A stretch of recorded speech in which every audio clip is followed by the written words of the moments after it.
کتابی واعظ باب یکم. همه چیز هیج و پوچ است.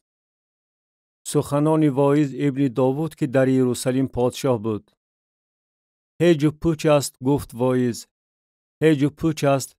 همه چیز هیج و پوچ است. چه سود است برای آدمیزاد از تمام مهنتی که در تحت آفتاب می کند؟ دلیل این است که همه چیز گذشته می رود. نسل می رود و نسل می آید، ولی زمین تا ابد می ایستد. آفتاب طلوع می کند و آفتاب غروب می کند و به مکان خود که آنجا وی طلوع می کند می شتابد. باد سوی جنوب می رود و سوی شمال چرخ می زند. باد چرخ زده می رود و به دایره های چرخ زنی خود بر می گردد. همه نهرها سوی بحر جاری می شوند، ولی بحر پر نمی شود. به مکانی که نهرها از آنجا جاری می شوند، آنها بر می گردند تا که از نو جاری شوند. همه چیزها دلگیر کننده است. کسی نمی تواند این را افاده نماید. چشم از دیدن سیر نمی شود و گوش از شنیدن پر نمی شود. آنچه بود همان است که خواهد بود و آن کارهایی که کرده شد همان است که کرده خواهد شد و هیچ چیزی تازه در تحت آفتاب نیست. بعضن درباره چیزی میگویند ببین انا این تازه است، اما در عصرهای قدیمی که پیش از ما بود آن چیز وجود داشت. ذکر از گذشتگان نیست و نیز از آیندگان که می آیند ذکر نخواهد بود نزد آنهایی که بعدتر خواهند آمد. صرف نظر از حکمت و دانش شرارت موجود است. من واعظ در یروشلیم پادشاه بر اسرائیل بودم و دل خود را به آن نهادم که هر کاری را که در تحت آسمان کرده می شود با حکمت تدقیق و تفتیش نمایم. این شغل ناخوش است که خدا نصیب بنی آدم کرده است تا که از آن اذیت کشند. همه کارهایی را که در تحت آفتاب کرده می شود دیدم و اینک همه هیج و پوچ و باد پیمودن است. آنچه کج است نمی تواند راست شود و آنچه کم و کاست است نمی تواند به شمار بیاید. من با دل خود سخن رانده گفتم اینک من بزرگ شدم و بیشتر از هر کسی که پیش از من بر یروشلیم بود حکمت زیاد کردم و دل من حکمت و دانش را بسیار دید و دل خود را به دانستن حکمت و شناختن فسق و فجور و حماقت نهادم، ولی فهمیدم که این نیز باد پیمودن است، زیرا که به قدر افزودن حکمت غصه می افزاید و هر کی دانش را زیاد کند عذاب را زیاد می کند. کتاب واعظ باب دوم. بیفایده بودن حلاوت های زمینی. من به دل خود گفتم بیا تو را با عیش و طرب بیازمایم تا خوشی را پیدا کنم و اینک این نیز هیج و پوچ است. درباره خنده گفتم جنون است و درباره عیش و طرب این چه نفع می کند؟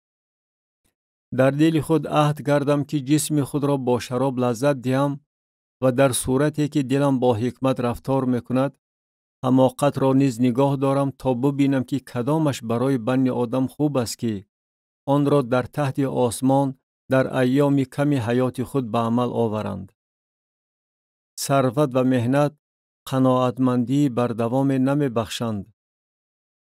کارهای بزرگ کردم، خانه ها برای خود ساختم، تاکزارها برای خود شناندم. باغها و فردوسها برای خود برپا کردم و در آنها هر خیل درختان میوه‌دار شناندم. حوضهای آب برای خود ساختم تا که از آنها بیشه را که درختان در آن میرویند آبیاری نمایم. غلامان و کنیزان خریدم و خانه‌زادان داشتم. همچنین بیشتر از همه آنهایی که پیش از من در یروشلیم بودند رمه‌های گاوان، گوسفندان و بزان داشتم. نقره و طلا و گنج پادشاهان و کشورها را نیز برای خود جمع کردم.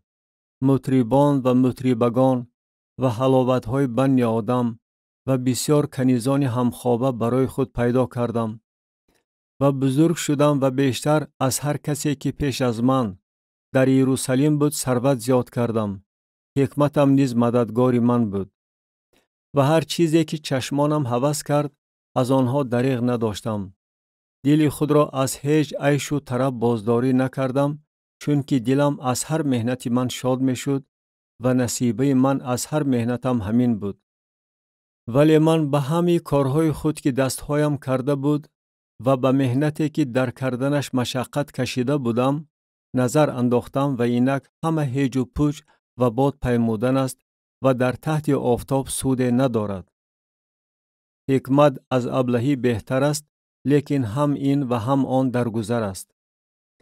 و من نظر انداختم تا که حکمت و فسق و فجور و حماقت را ببینم، زیرا آدمی که بعد از پادشاه می آید چی کار می تواند بکند خوبتر از آن که پیشتر کرده شده است.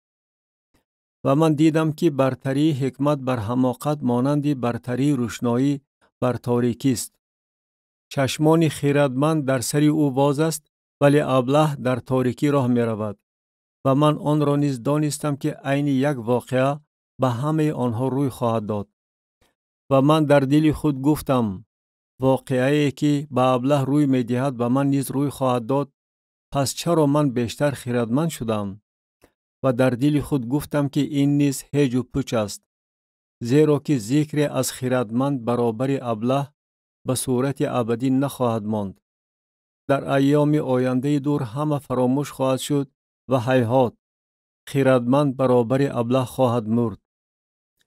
بنابراین از حیات نفرت نمودم، زیرا کارهایی که در تحت آفتاب کرده می شود در نظرم ناخوش است، چون که همه هیج و پوچ و باد پیمودن است. و من از تمام مهنت خود که من در تحت آفتاب کرده بودم نفرت نمودم، چون که آن را به آدمی که بعد از من می آید باید باقی گذارم. و کیست که بداند که آیا او خیرتمند خواهد بود یا ابله؟ و او بر تمام مهنتی که در تحت آفتاب با مشقت و حکمت کردم حکم فرما خواهد شد. این نیز هیج و پوچ است. و من رو به قفا آورده دل خود را از تمام مهنتی که در تحت آفتاب کردم مایوس گرداندم. زیرا آدمی هست که با حکمت و دانش و استعداد مهنت کرده است و آن را باید چون نصیبه مناسب به شخصی بدهد که در آن هیچ مشقت نکشیده است. این نیز هیج و پوچ و شرارت عظیم است. زیرا آدمیزاد از تمام مهنت خود و آرزوی دل خود که در تحت آفتاب کرده است چه حلاوت می برد؟ چون که در تمام ایام او عذاب و غصه شغل اوست، شبانه هم دل او آرام ندارد. این نیز هیج و پوچ است. برای آدمیزاد چیزی خوبتر از این نیست که بخورد و بنوشد و جان خود را از مهنت خود لذت دهد، اما دیدم که این نیز از دست خداست. زیرا به اذن خدا کیست که تواند بخورد و کیست که تواند لذت برد؟ زیرا به آدمی که در نظر او نیک است خدا حکمت و دانش و عیش و طرب می بخشد، ولی به خطاکار غم خون کردن و اندوختن را می بخشد تا که آن را به کسی که در نظر خدا نیک است بدهد. این نیز هیج و پوچ و باد پیمودن است. کتاب واعظ باب 3. وقت و ساعت داشتن اعمال انسان. برای هر چیز زمانی هست و برای هر کار در تحت آسمان وقت است. وقت برای تولد شدن و وقت برای مردن.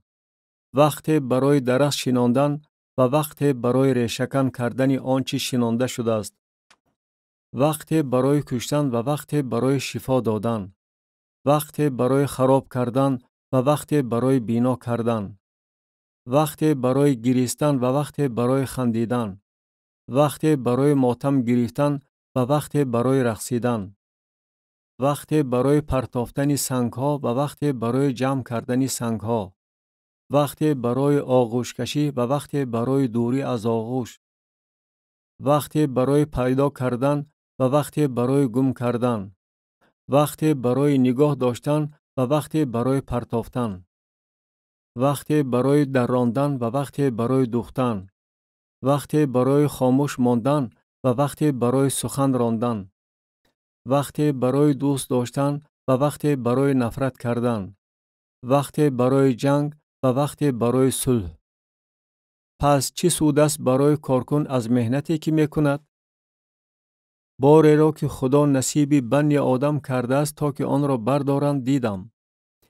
همه چیز را او در وقتش به خوبی به وجود آورده است. همچنین فکر ابدیت را در دل آدمیزاد جا داده است، به طوری که آنها کاری را که خدا کرده است از ابتدا و تا انتها نمی توانند دریابند. دانستم که برای آنها چیزی خوبتر از این نیست که عیش و طرب نمایند و در حیات خود نیکی کنند. و اگر هر آدم بخورد و بنوشد و از هر مهنت خود نیکی بیند، این نیز عطای خداست. دانستم که هر آنچه خدا کرده است تا ابد خواهد ماند، چیزی بر آن علاوه نمودن و از آن کم کردن ممکن نیست و خدا چنین کرده است تا که از او بترسند. آنچه هست از قدیم است و آنچه خواهد شد پیشتر نیز بود و خدا گذشته را طالب است.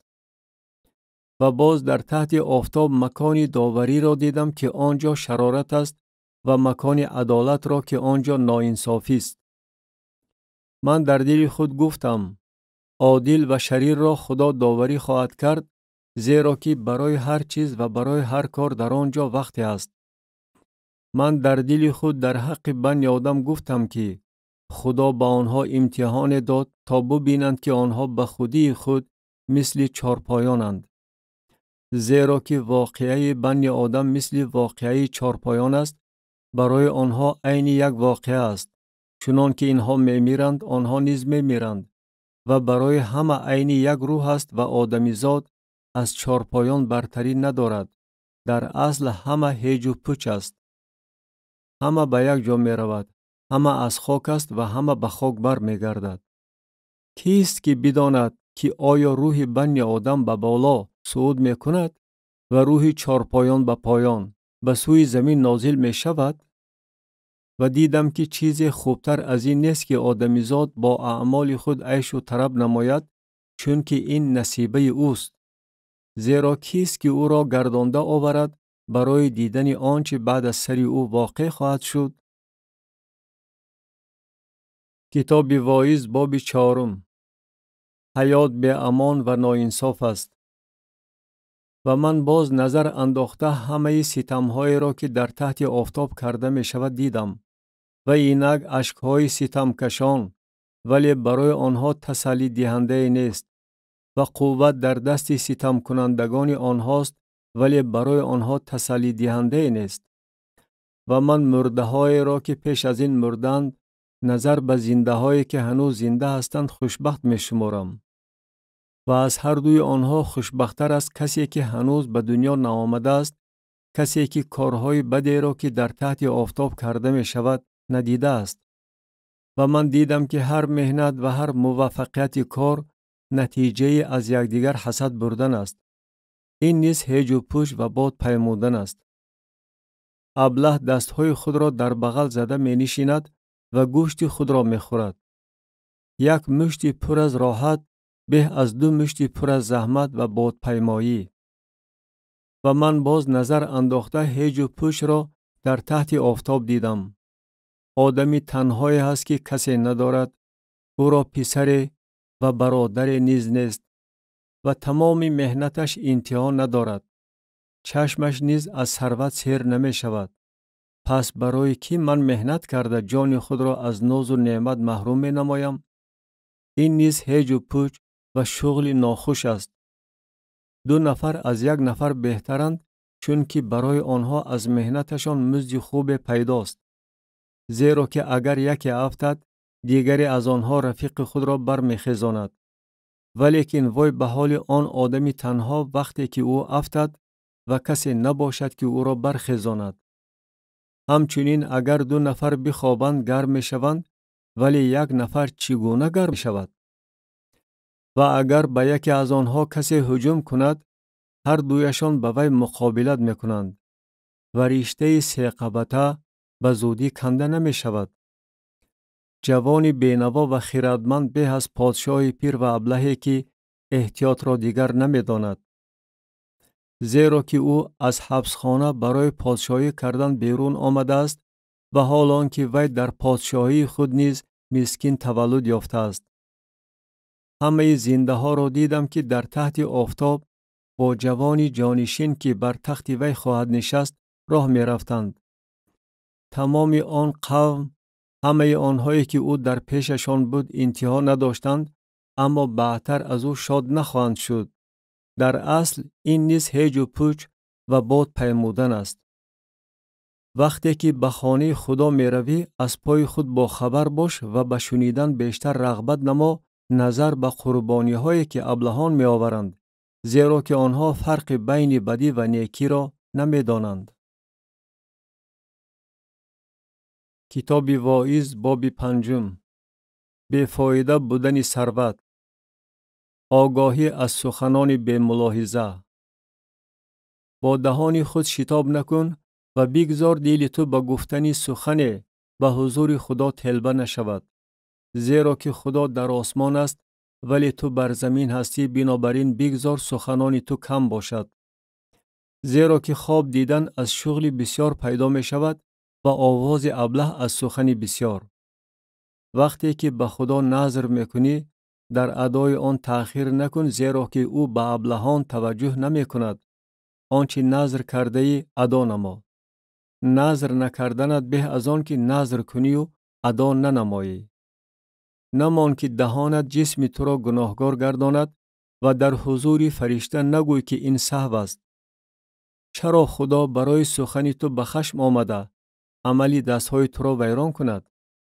زیرا که خوابها و چیزهای هیج و پوچ بسیار شود، سخن بسیار می شود، لیکن تو از خدا بترس.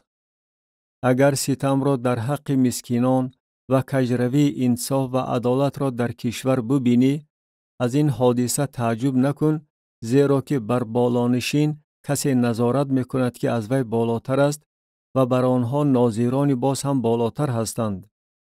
ولیکن سود به مملکت از همه می رسد و حتی پادشاه به کشت و کار صحراها غمخواری می نماید. دوستداری نقره از نقره سیر نمی شود و کسی که ثروت زیاد را دوست می دارد مداخلش به مدعای تعبش نیست. این نیز هیج و پوچ است. ناز و نعمت زیاد شود، خورنده های آن زیاد می شوند. پس به صاحب آن چی سودی هست جز این که چشمانش آن را می بیند؟ خواب مهنتکش شیرین است، خواه خوراک را کم بخورد و خواه بسیار، ولی سیری ثروتدار نمی ماند که او خواب رود. بدی پر عذابی هست که در تحت آفتاب دیدم، ثروتی که صاحبش آن را به ضرر خود سرشته می کند و آن ثروت در حادثه بد برباد رفت و او پسر به دنیا آورد و چیزی در دستش نیست. چنان که از بطن مادرش بیرون آمد، آن چنان برهنه در حالتی که آمد بر می گردد و از مهنت خود چیزی نمی گیرد که به دست خود برده تواند. و این نیز بدی پر عذاب است. چگونه که آمد همان گونه می رود. پس چه سود است برای او که باد پیموده زحمت کشیده است؟ تمام ایام خود نیز در تاریکی خوراک خورده است و از بسیاری عصبیت و خشم بیمار شده است. اینک آنچه من باز دیدم، خوب و خوش است که کس در ایام کمی عمر خود که خدا به او بخشیده است بخورد و بنوشد و از تمام مهنتی که در تحت آفتاب میکند نیکی بیند، چون که این نصیبه اوست. همچنین هر آدمی که خدا به او ثروت و مال و ملک بخشیده است و به او اختیار داده است که از آن بخورد و نصیبه خود را گرفته از مهنت خود شادی کند، این عطای خداست. زیرا چون خدا او را به شادمانی دل او مشغول می کند، کس فراموش می کند که ایام عمرش بسیار نیست. کتاب واعظ باب 6. دوام همان موضوع. بدی هست که در تحت آفتاب دیدم و آن بر آدمیزاد گران می آید. کسی که خدا به او ثروت و مال و ملک و جلال می بخشد و برای جان او از هر چیزی که هوس کند هیچ نارساگی نیست، ولیکن خدا به او اختیار نداده است که از آن بخورد، بلکه کسی بیگانه آن را می خورد. این هیج و پوچ و دردی بد است. اگر کسی 100 پسر به دنیا آورد و سالهای بسیار زندگی کند و ایام سالهایش باز هم زیاد شود، ولیکن جانش از نیکی سیر نشود، و او دفن و کفن نیز نداشته باشد، میگویم که افگانه از او بهتر است. چون که وی همچون چیزی هیچ و پوچ آمد و به تاریکی رفت و نامش با تاریکی پوشیده شد. آفتاب را نیز ندید و ندانست، وی از آن کس بیشتر آرام دارد. و اگر او حتی 2000 سال زندگی کند و نیکی نبیند، آیا همه به یک جا نمی روند؟ تمام مهنت آدمیزاد برای دهان اوست و با وجود این اشتهایش قانع نمی شود. پس برتری خردمند از ابله در چیست؟ و برتری بینوایی که می داند پیش زنده ها چگونه رفتار کند؟ دیدن چشمان به از اشتیاق نفس، این نیز هیچ و پوچ و باد پیمودن است. هر آنچه به وقوع می آید از ازل مقرر شده است و چگونگی ماهیت آدمیزاد معلوم است و او نمی تواند به آنچه از او پرزورتر است مقابلت نماید. زیرا چیزهای بسیاری هست که هیچ و پوچ را افزون می کند، پس چی سود است برای آدمیزاد؟ زیرا کیست که بداند که برای آدمیزاد در زندگی در ایام کمی عمر باطلی که او مثل سایه به سر می برد چی چیز خوب است؟ و کیست که آدمیزاد را از آنچه بعد از او در تحت آفتاب روی خواهد داد خبردار کند؟ کتاب واعظ باب 7. انسان فقط در حکمت و سادگی آرام می یابد. نام نیک به از رفخن اطرافشان و روز ممات به از روز تولد. رفتن به عزاخانه به از رفتن به شرابخانه، چون که این عاقبت هر آدم است و زنده این را در دل خود می گذارد. غصه به از خنده، زیرا وقتی که چهره غمگین است دل نیک می شود. دل خردمندان در عزاخانه است ولی دل ابلهان در طربخانه. شنیدن عتاب خردمند به از شنیدن سرود ابلهان، چون که خنده ابلهان مثل چرس خارها در تگ دیگ است. این نیز هیچ و پوچ است. استثمار خردمند را سبک مغز می گرداند و رشوه دل را فاسد می کند. عاقبت کار به از آغاز آن، صابر به از هوا بلند. در روح خود به خشم گرفتن شتاب نکن، چون که خشم در سینه ابلهان قرار بیابد. نگوی چرا ایام قدیم از حاضره بهتر بود، چون که در این بابت نه از روی حکمت سوال می دهی. حکمت با یک جایگی میراث خوب است، علل خصوص برای بینندگان آفتاب. زیرا چنان که آدم در سایه حکمت است، در سایه نقره نیز می باشد. ولیکن برتری دانش این است که حکمت به صاحبان خود زندگی می بخشد. عمل خدا را ببین. زیرا کیست که تواند آنچه را که او کج کرده است راست کند؟ در روز نیک خرسندی بکن و در روز بد اندیشه نما، که خدا این را نیز برابر آن به عمل آورده است، تا که آدمیزاد بعد از آن نتواند چیزی را دریابد. در ایام هیج و پوچ خود همه را دیدم.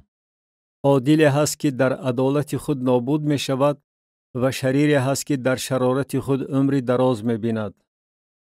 از حد زیاد عادل نباش و بیرون از اندازه رفتار خردمندانه نکن. چرا خود را به هلاکت برسانی؟ از حد زیاد به شرارت داده نشو و احمق نباش.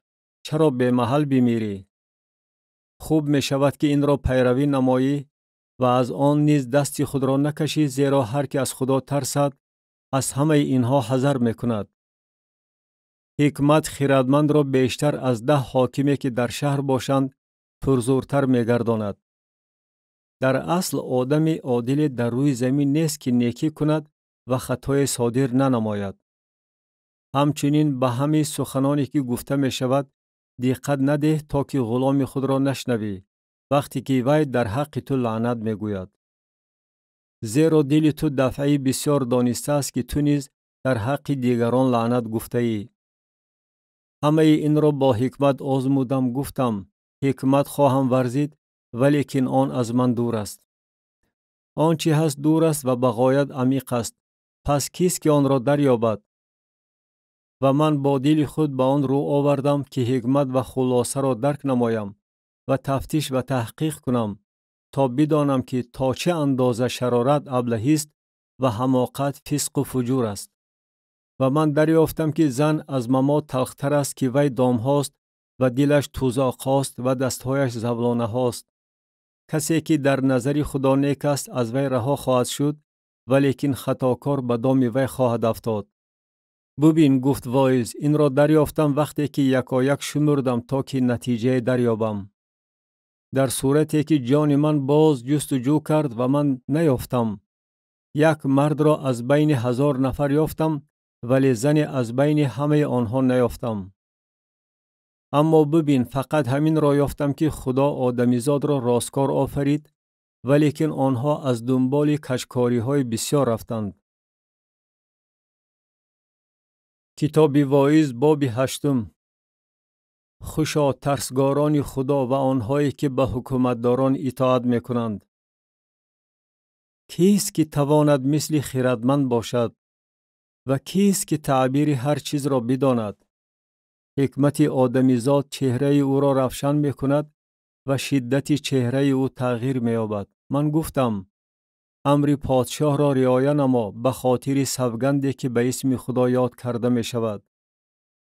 برفتن از پیش او شتاب نکن، در کاری بد ایستادگی نکن، زیرا که او هر چی خواهد میکند. از بس که سخن پادشاه تسلط دارد، کیست که به او بگوید چی میکنی؟ کسی که حکم را رعایت نماید چیزی بدی نخواهد دید، ولی دل خردمند وقت و داوری مناسب را میداند. زیرا که برای هر چیز وقت و داوری مناسب است، هرچند که بدی آدمیزاد بر وی گران می آید. زیرا او آنچه را که واقع خواهد شد نمیداند و کیست که انجام آن را به او بگوید؟ آدمیزاد بر روح خود تسلط ندارد تا که روح را باز دارد. همچنین بر روز ممات تسلط ندارد و چنان که در این کارزار او را رهایی نیست، شرارت نیز صاحبش را خلاص نمی کند. همه این را دیدم و دل خود را به هر کاری که در تحت آفتاب کرده می شود نهادم.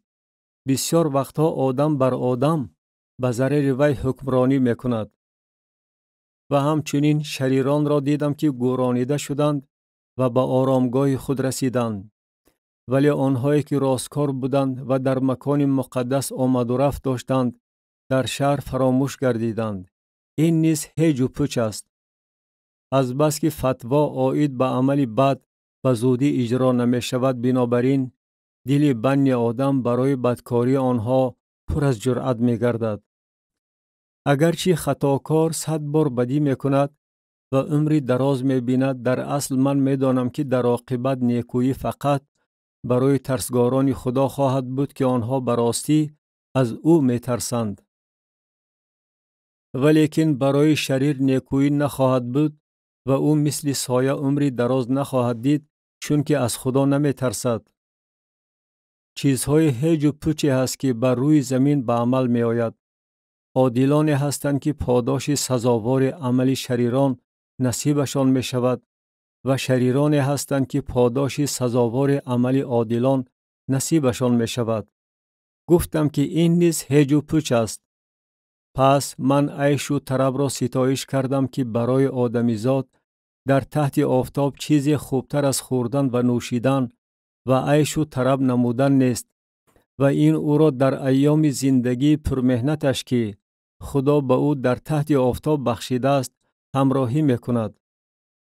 وقتی که دل خود را به آن نهادم که حکمت را دریابم و کاروباری را که بر روی زمین به عمل می آید ببینم، در صورتی که آدمیزاد نه شب و نه روز خواب را به چشمان خود نمی بیند. آنگاه تمام عمل خدا را دیدم که آدمیزاد آن عملی را که در تحت آفتاب کرده می شود نمی تواند دریابد. هرچند آدمیزاد برای تدقیق آن مهنت کند، آن را پی نمی برد و حتی اگر خردمند بگوید که می دانم، او نمی تواند آن را دریابد. کتاب واعظ باب 9. عطاهای خدا را با شادی قبول نما و اراده او را به عمل آور. همه این را در دل خود نهادم تا برای من روشن شد که عادلان و خردمندان و اعمال آنها در دست خدا می باشند و آدمیزاد نمی داند که محبت در انتظار اوست یا نفرت.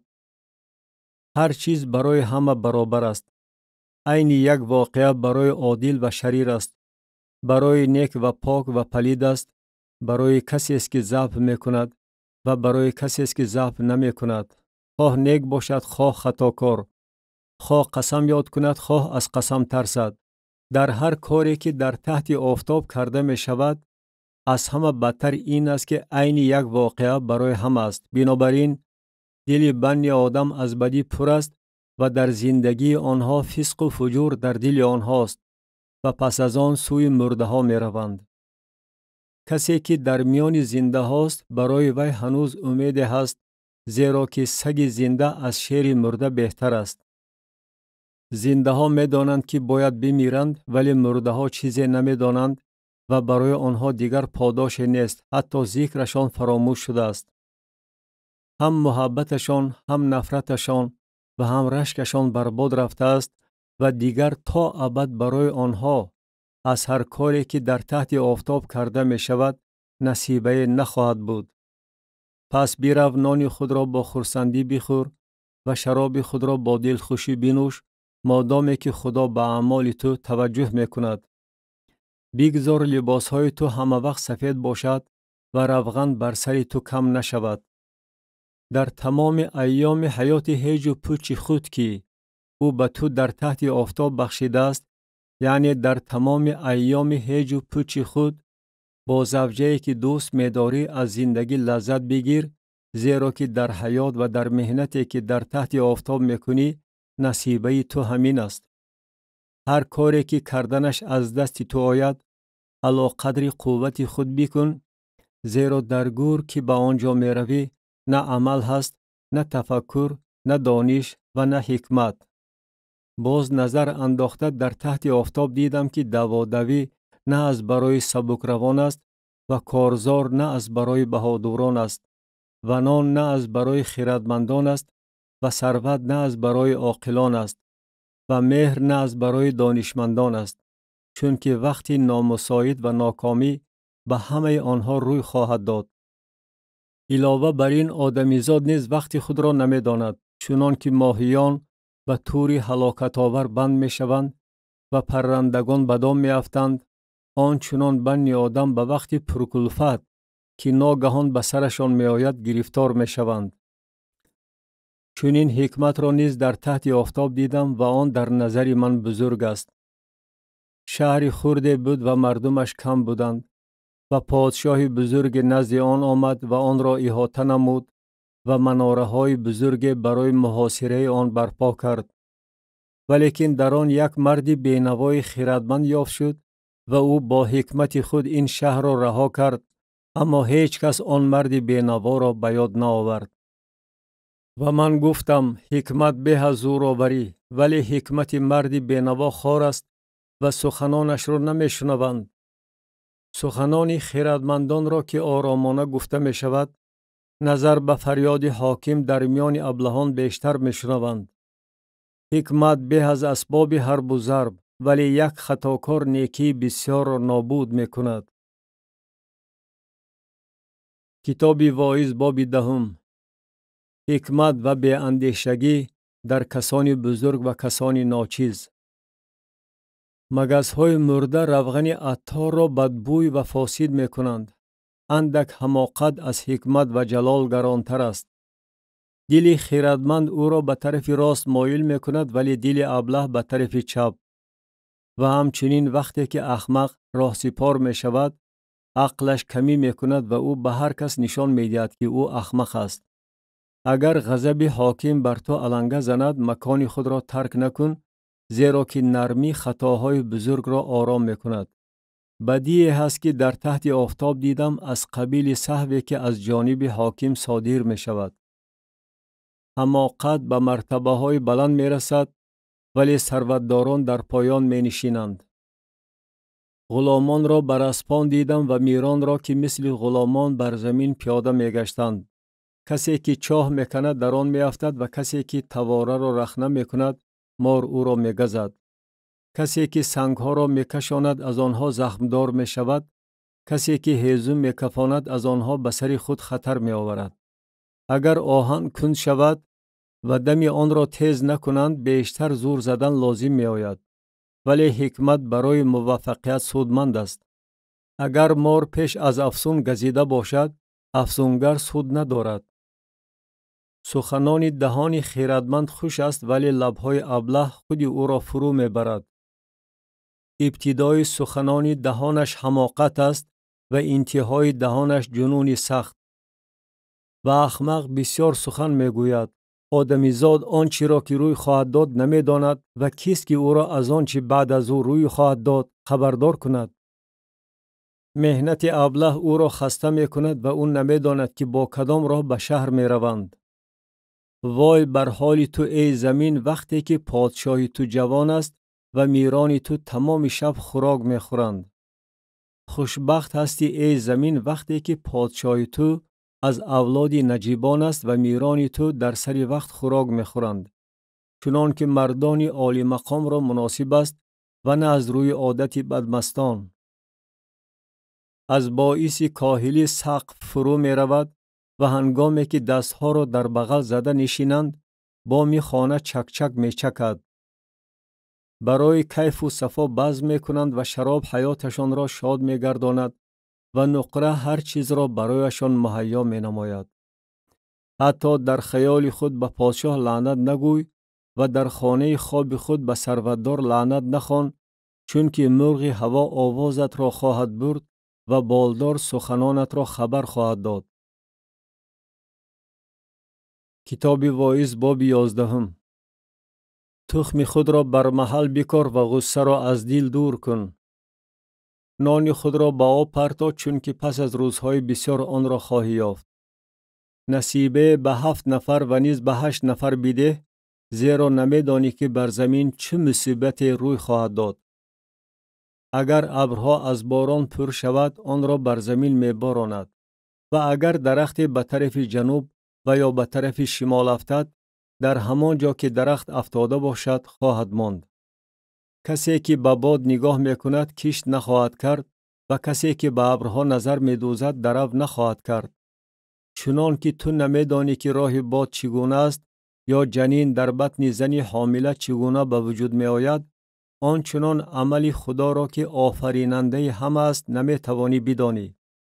صبح دم تخم خود را بکار و تا شام به دست خود آسایش نده، زیرا نمیدانی که کدام از آنها این یا آن موفقیت خواهد یافت یا که هر دوی آنها برابر نیکو خواهند بود. و روشنایی شیرین است و دیدن آفتاب برای چشمان خوش است. پس هرچند آدمیزاد سالهای بسیار زندگی کند باید در همه آنها عیش و طرب نماید، ولی ایام تاریکی را که بسیار خواهد بود در خاطر داشته باشد.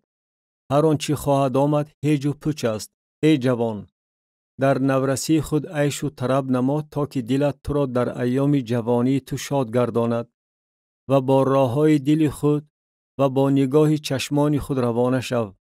ولی بدان که برای همه این تو را خدا به داوری خواهد آورد. و غصه را از دل خود بیرون نما و بدی را از جسم خود دور انداز، زیرا که نورسی و جوانی هیچ و پوچ است. کتاب واعظ باب 12. مناسبت عاقلانه انسان طبیعی نسبت به خدا. و آفریننده خود را در ایام جوانی خود در خاطر نگاه دار، پیش از آن که ایام بدی بیاید و سالهای فرا رسد که تو بگویی مرا از آنها حلاوت نیست. پیش از آن که آفتاب و روشنایی و ماه و ستارگان تاریک شوند و بعد از باران ابرها برگردد. در روزی که پاسبانهای خانه بلرزند و صاحبان قوت خم شوند و دستاز کنندگان دیگر آس نکنند چون که کم ماندند و آنهایی که از پس پنجره ها نگاه میکنند خیره شوند و درهای کوچه بسته شود در صورتی که صدای آسیا کم شنیده شود و از آواز گنجشک کس بیدار شود ولی همه صفتهای سرود خاموش گردد. از بلندی نیز بترسند و در راه خواطر کشند و بادام شکفته سفید پوش شود و ملخ گرانی کند و اشتها کور شود. به همین طریق آدمیزاد به خانه جاویدانی خود می رود و در کوچه نوحگران گرد می گردند. پیش از آن که زنجیر نقره کنده شود و کاسه طلا بشکند و کوزه سری چاه بکفد و چرخ پاره شده در چاه افتد و خاک بر زمین برگردد آنچنان که بود و روح نزد خدا که آن را بخشیده بود برگردد. هیچ و پوچ است، گفت واعظ.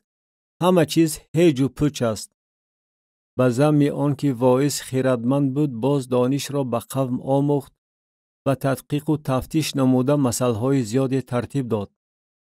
واعظ سعی نمود که سخنان دلپسند پیدا کند و سخنان راستی را او از صمیم قلب نوشت. سخنان خیرتمندان مثل خلچوب هاست و مثل میخ‌هایی است که سخت کوفته شده باشد. مؤلفان مجموعه ها از جانب یک چوپانند و آنچه زیاده از این هاست ای پسرم از آن احتیاط نما. ساختن کتاب های بسیار انتها ندارد و تعمق بسیار اذیت جسم است. مناسبت عاقلانه انسان تابع شریعت نسبت به خدا. خلاصه سخنان کاملا فهم است. از خدا بترس و احکام او را رعایت نما، چون که همه چیز برای آدمیزاد از همین عبارت است. زیرا که هر عمل را خدا به داوری خواهد آورد، هر عملی نهانی را نیز، خواه نیک باشد خواه بد.